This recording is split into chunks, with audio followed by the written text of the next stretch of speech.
Assalamualaikum warahmatullahi wabarakatuh. Nama saya Dian Aisyah Hiningrum dengan NIM A1D5240007, Prodi Administrasi Pendidikan, Fakultas Keguruan dan Ilmu Pendidikan, Universitas Jambi. Video ini saya buat untuk memenuhi tugas ujian tengah semester mata kuliah kewirausahaan berbasis agroindustri dan dengan dosen pengampu Ibu Feritiona Pasar Ibu MPD. Semoga video ini menjadi pembelajaran yang baik dan selamat menyaksikan. Usaha mikro kecil dan menengah atau UMKM memiliki peran besar dalam menggerakkan ekonomi lokal. Salah satu contohnya adalah usaha kerupuk rambak berbahan dasar tepung tapioka setengah jadi. Dalam proses produksi, kerupuk mentah digoreng dengan suhu yang tepat agar mekar sempurna dan memiliki tekstur renyah yang khas.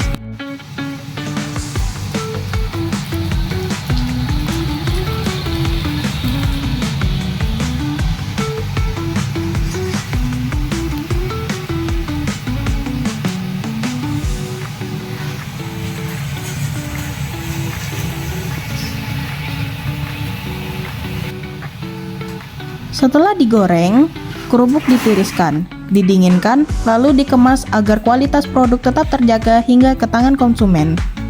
Proses distribusi dilakukan secara langsung ke toko-toko lokal, warung, dan juga pasar tradisional. Dengan cita rasa yang gurih dan harga yang terjangkau, kerupuk rambak menjadi camilan favorit sekaligus sumber pendapatan bagi pelaku UMKM. UMKM seperti ini bukan hanya menjalankan bisnis, tetapi juga berkontribusi nyata dalam membangun ekonomi masyarakat. Assalamualaikum warahmatullahi wabarakatuh. Nama saya Ana Aryani, saya pemilik usaha rambak. Rambak saya ini mulai dibuka waktu tahun 2002. Saat itu sebenarnya belum niat mau buka usaha, cuman karena melihat ada peluang bisnis, akhirnya saya mulai mencari-cari kesempatan untuk berjualan, dan ternyata itu menghasilkan. Usaha ini saya jalankan mulai dari 2002 itu sampai sekarang. Saya dari usaha ini saya bisa mendapatkan penghasilan tambahan, terus saya bisa membantu ibu-ibu di sekitar rumah saya untuk menambah penghasilannya. Saya bukan yang membuat barang jadinya ya, jadi kerupuk ini dimulai dari setengah jadi, mentahnya dari Jawa Boyolali, habis ini saya goreng, baru saya kemas. Setelah saya kemas, saya distribusikan ke pasar-pasar. Saya lebih banyak mendistribusikannya ke pasar tradisional.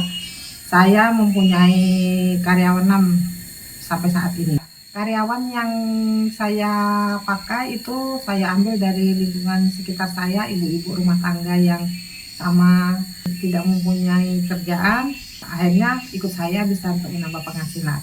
Bisa Ibu ceritakan apakah ada perbedaan dari proses pengolahan usaha Ibu dari tahun 2002 sampai sekarang?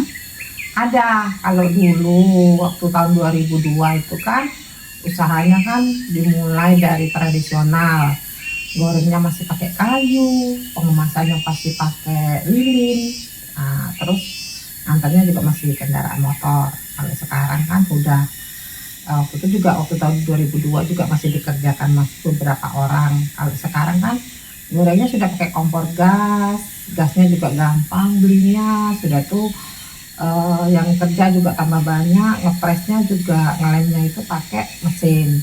Jadi semuanya sudah lebih agak mudah sekarang daripada dulu. Selama Ibu menjalankan usaha ini, apakah ada hambatan atau tantangan yang Ibu hadapi dari tahun 2002 sampai saat ini, Bu? Kalau tantangan tuh ada aja, soalnya kan namanya persaingan dagang. Tantangan yang pertama itu kualitas barang. Kualitas barang itu kadang-kadang kita pesannya bagus, kalau yang didatangkan agak jelek. Terus cuaca, kalau musim hujan, kerupuknya nggak bisa dijemur, jadinya kurang mekar. Setelah itu SDM anak buah, kadang-kadang dikasih tahu A, yang dikerjanya B. Dan tuh perjuangan di pasar juga kayak gitu, jadi harus ada saingan harga, terus ditambah lagi kadang-kadang bahan penunjangnya seperti minyak sayur itu langka, susah, itu tantangannya. Dari tantangan yang Ibu alami, bagaimana langkah-langkah yang Ibu ambil untuk mempertahankan usaha Ibu sampai sekarang? Yang pertama menjaga kualitas, yang kedua harus tetap mengasih tahu dengan karyawan kalau yang ini benar, yang ini salah, itu tetap harus. Yang ketiga, kalau soal minyak itu kadang-kadang minyaknya hilang kan, mau nggak mau kita berburu minyak. Jadi kalau ada kesempatan ya mau nggak mau harus mau, karena nggak bisa dicukupi minyaknya berburu. Berarti komunikasi itu penting ya, Bu? Iya, komunikasi juga penting dengan customer, dengan supplier. Jadi semuanya bisa berjalan semua. Kalau boleh tahu, usaha Ibu itu sudah dipatenkan melalui HKI belum ya, Bu? Belum, tapi kemungkinannya ada, mungkin dipatenkan di HKI. Lama ya, Bu, usahanya mungkin sudah 20 tahunan lebih ya. Menurut Ibu, wirausahawan tuh harus memiliki jiwa yang seperti apa? Yang pertama bisa baca peluang bisnis, eksplor dengan inovasi. Terus yang kedua itu harus tanggung jawab, mau menerima kritik dan saran. Yang paling penting bisa berkomunikasi dengan customer. Yang paling penting itu jujur. Baik.